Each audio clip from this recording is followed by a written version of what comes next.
大家好，我是乔正安。今天教大家用平底锅就可以做出香喷四溢的梅干菜肉饼，又薄又脆。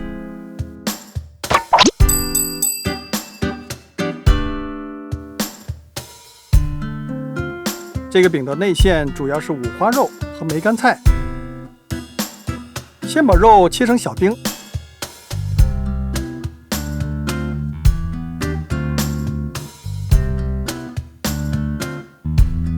加五香粉、盐、白糖、葱花、料酒、芝麻油，拌匀腌制。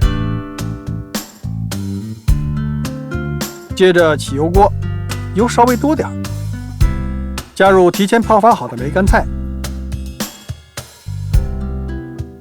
小火煸干煸香。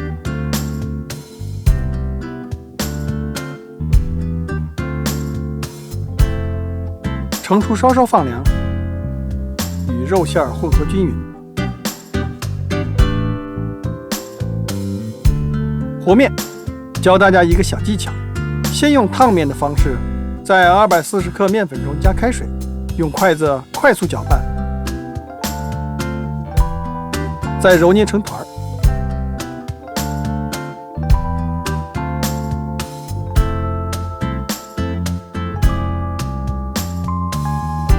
接着在剩余的60克面粉中加冷水，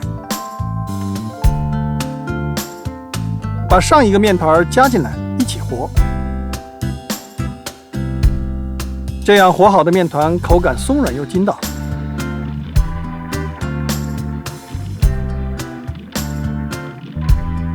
盖上湿布，醒发30分钟。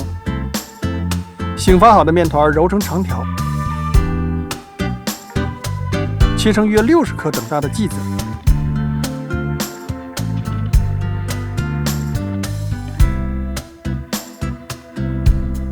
擀圆，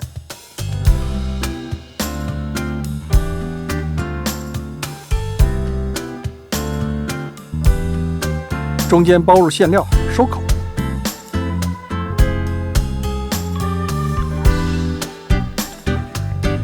案板上撒点芝麻，再擀薄，馅儿露出来一点也没有关系，煎好后看起来会更有食欲。最后一步煎饼，先把锅烧热，转小火，放入面饼，全程不用油，这样煎出来的饼才会酥脆，冷了也不会回软。煎的时候要勤翻面，避免烧糊。等到两面金黄就好了。